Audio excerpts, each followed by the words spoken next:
அன்பானவர்களே, தினம் ஒரு தூதன் மொழியாக மீண்டுமாய் உங்களை சந்திப்பதில் பெருமகிழ்ச்சி. இந்த நாளிலே மொழிகள் 3:6 வசனம்.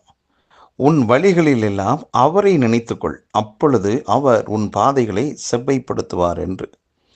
நம்முடைய வாழ்க்கையிலே பலவிதமான அனுபவங்களை உடையவர்கள் தான் நாம். அது சின்ன வயசாக இருந்தாலும், வாலிபராக இருந்தாலும், பெரியவங்களாக இருந்தாலும்.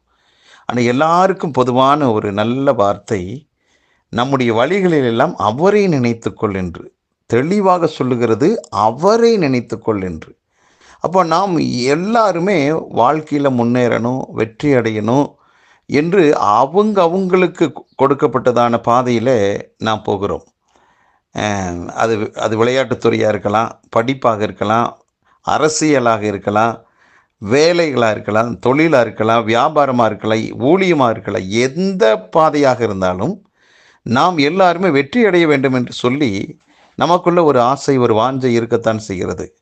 ஆனால் வெற்றி அடைய வேண்டிய ஆசையுடைய நாம் எதை பின்பற்றுகிறோம், எந்த பாதையில் நாம் என்ன முடிவெடுத்து நாம் பயணிக்கிறோம் என்பது ரொம்ப ரொம்ப முக்கியமான விஷயம். இந்த இடத்துல கர்த்தருடைய வார்த்தை சொல்கிறது, நாம் நம்முடைய வழிகளில் எல்லாவற்றிலுமே அவரை நினைத்துக்கொள் என்று. அப்போ கடந்து போன நாட்களிலே இன்று வரைக்கும் உன்னுடைய வாழ்க்கையிலே நடந்த தோல்விகளை நினச்சிக்க அல்ல, வேற ஏதாவது மனுஷன் சொல்லக்கூடிய ஏதாவது ஒரு காரியம் அது இல்லை. மனுஷனுடைய உங்களை அவமானப்படுத்தியிருப்பான், ஏமாத்திருப்பான், முதுகுல குத்திருப்பான், இப்படி எத்தனையோ விதமான அனுபவங்கள் இருக்கும், நஷ்டம் அடைஞ்சிருப்பீங்க. அதையெல்லாம் நீங்கள் நினச்சிக்க அப்படின்னு வார்த்தை சொல்லலை. அதற்கெல்லாம் மாறாக அதாவது அவரை நினைத்துக்கொள் என்று கர்த்தருடைய வார்த்தை சொல்கிறது. இன்னொரு மொழிபெயர்ப்பில், நீ எதை செய்தாலும் ஆண்டவரை மனதில் வைத்து செய் என்று சொல்கிறது.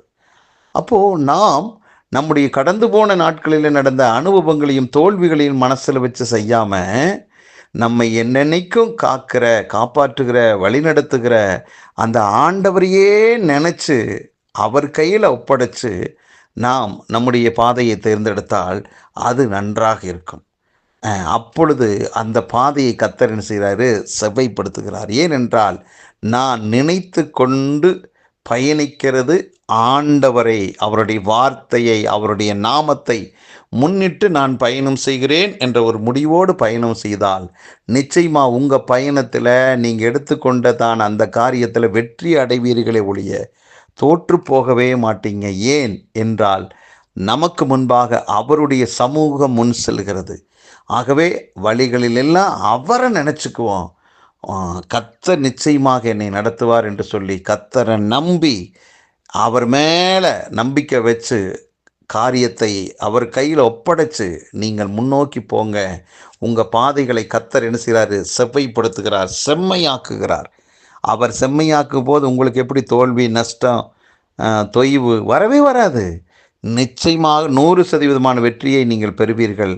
எல்லாவற்றிலும் அவரை நினைத்து கொள்ளலாமா? நல்ல பிதாவே, இந்த நல்ல வேலைக்காக நீர் எங்களுக்கு இந்த நாளில் கொடுத்த தூதில் கொடுத்த ஆலோசனைக்காக ஸ்தோத்திரம் அப்பா. எங்கள் வாழ்க்கையில் நாங்கள் கடந்து போன நாட்களில் நடந்த எங்களுடைய அனுபவங்களை முன்னால் வைக்காமல் எப்பொழுதும் எங்கள் பாதையில் உண்மையே நினைத்து கொண்டு ஆண்டவரே என்று சொல்லி எங்கள் வாழ்க்கை உம்முடைய கரத்தில் ஒப்பு கொடுத்து நாங்கள் பயணிக்கும் போது நாங்கள் எடுத்துக்கொண்ட காரியத்தில் முழுமையான வெற்றியை நீர் தருகிறீரப்பா. எங்களுக்கு முன்பாக நீங்கள் செல்றீங்க. கோணலானதெல்லாம் நீங்கள் செம்மையாக்குறீங்கப்பா. கரடானது எல்லாவற்றையும் நீங்கள் சமமாக்குறீங்க ஆண்டவரே. எங்கள் பள்ளங்கள் எல்லாத்தையும் நீங்கள் நிரப்புறீங்க. ஆகவே எங்கள் வாழ்க்கை பயணத்தில் நாங்கள் வெற்றி அடைவோம். எங்களுக்கு முன்பாக நீர் போவதால் அந்த நம்பிக்கையோடு இந்த நாளை தொடங்குகிறோம். இந்த நாள் எங்களுக்கு நிச்சயமான ஒரு வெற்றி நாளாக இருப்பதற்காக நன்றி. இயேசு கிறிஸ்துவின் நாமத்தில் அதை கேட்டுக்கொண்டிருக்கிற எல்லாரையும் மனதார வாழ்த்துகிறேன், ஆசீர்வதிக்கிறேன். இன்றைக்கு அவங்க ஏறெடுத்து வைக்கிற காரியங்களை வெற்றி அடைவார்களாக. இயேசு கிறிஸ்துவின் நாமத்தை ஜெபிக்கிற நல்ல பிதாவே, ஆமேன். அன்பானவர்களே, அவரை நினைத்து பயணிப்போம். முழுமையான நிச்சயமான வெற்றியை நாம் பெறுவோம். நன்றி.